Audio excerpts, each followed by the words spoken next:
She thought he was a homeless man. Then he took off the mask.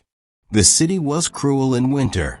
The wind tore through the streets like broken glass, and even the neon signs seemed to shiver. It was the kind of night that made people walk faster, talk less, and see nothing. Madison Hartley was one of them. Sort of. Headphones in, scarf wrapped tight. She moved with the crowd, but her eyes noticed what others ignored. She always had. Maybe it came from growing up with a mother who worked 2 jobs and still gave her last $5 to a stranger on the street. She was on her way home from a late shift at the West End Gallery, where she interned. She was tired, hungry, and anxious. Rent was due in a week, and her boss had been unusually cold all evening. It was just past 11 p.m. when she turned onto 7th Street, a quieter stretch of road most people avoided after dark. And that's when she saw him. At first, he was just a silhouette slumped near a dumpster, wrapped in layers of grimy blankets and old clothes.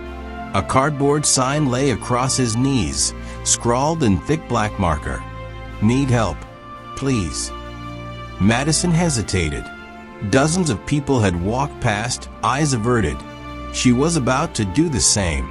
But then he looked up. His eyes caught the dim glow from the street lamp, stormy blue, sharp, and startling.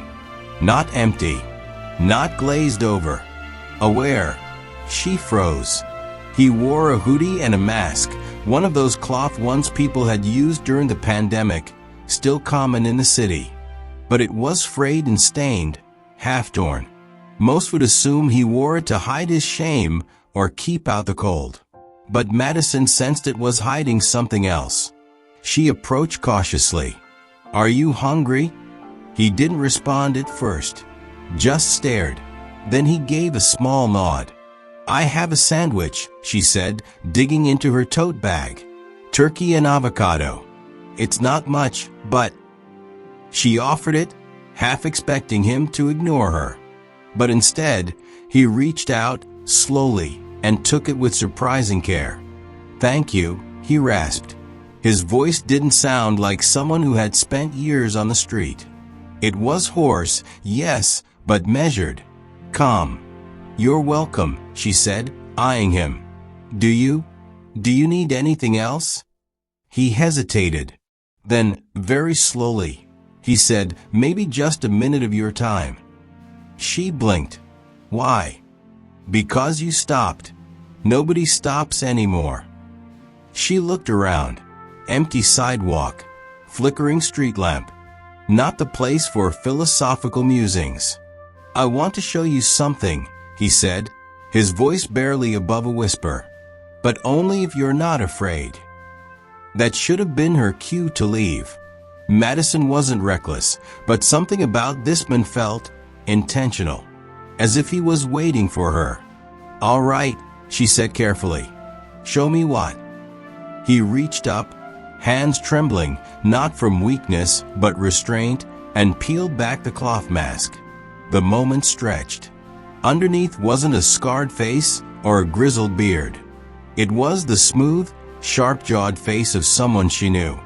Not personally, but from headlines, magazine covers, tech expos, news scandals.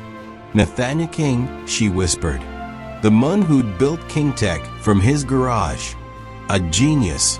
A visionary. And 1 year ago, a ghost. Disgraced after a corporate betrayal. Vanished without a trace.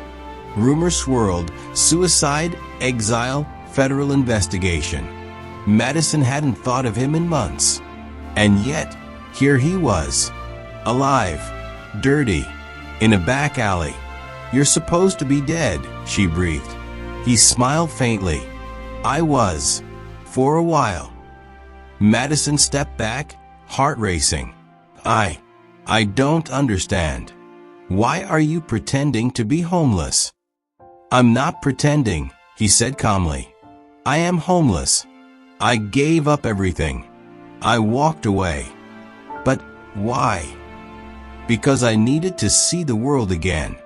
To see who people really are when no one's watching. When I lost everything, my company, My name, I realized I didn't know anyone real. Everyone around me wanted something. So I disappeared. Madison's breath fogged in the air. She didn't know what to say.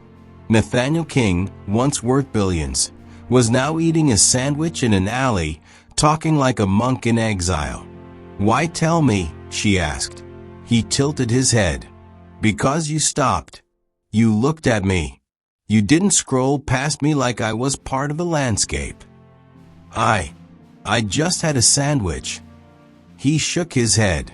You gave it without asking what I could give back. That matters.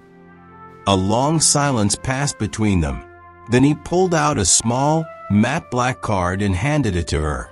Come to this address tomorrow. 9 a.m. sharp. Don't tell anyone. Before she could ask, he slipped the mask back on and leaned into the shadows.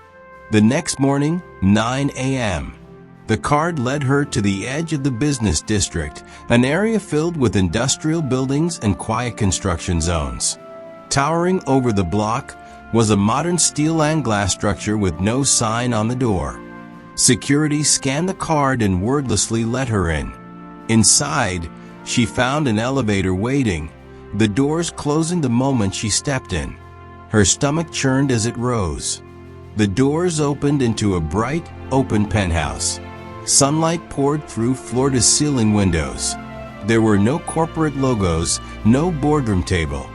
Just warm wood floors, plants, and a single desk where he stood, cleaned up, in a tailored navy suit. Nathaniel King. He smiled when he saw her. You came. Madison stepped in, wide-eyed. This is your place. One of them, he said. But this is where the real work begins. She blinked. I don't understand. Why me? Because I'm rebuilding, he said. Not a company. A mission. One based on real connection, not greed or power. And I need people who understand people. She laughed nervously. I'm an art intern. And yet, you stop for someone others ignored. That tells me more than a resume. He walked to the window, hands in his pockets. I've spent the last 6 months walking among the people, sleeping in shelters, eating from soup kitchens, watching how the world treats the forgotten. You can learn a lot that way. She stared at him, the weight of his words settling like fog. I want to build something that helps those who never had a chance, he continued.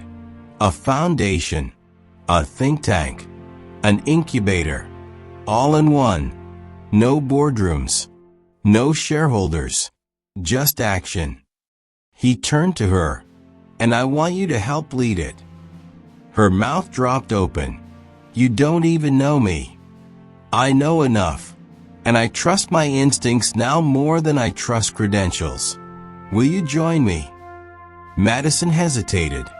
She thought about her unpaid internship, the way her landlord scowled when she was late, the night she cried wondering if she'd ever make a difference. Then she thought of that alley, that sandwich, and the man who had nothing, yet noticed everything. She met his eyes. Yes, she said. 6 months later, the Phoenix Initiative, as it was now called, had quietly launched out of that same building. Its mission: find real solutions to homelessness, education gaps, and forgotten communities, not with charity, but with opportunity. Madison stood at the center of it all, now a director, shaping outreach programs, mentoring former addicts, and commissioning artists from underprivileged backgrounds.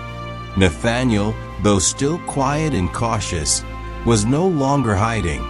He let the world speculate about his disappearance while he worked behind the scenes to rewrite what power looked like. And every so often, they walked the streets together, not as a billionaire and an intern, but as two people who knew the truth, that sometimes the ones society overlooks are the ones who see the clearest, that a simple act of kindness can change a life, and that masks, literal or otherwise, hide more than faces. They hide stories.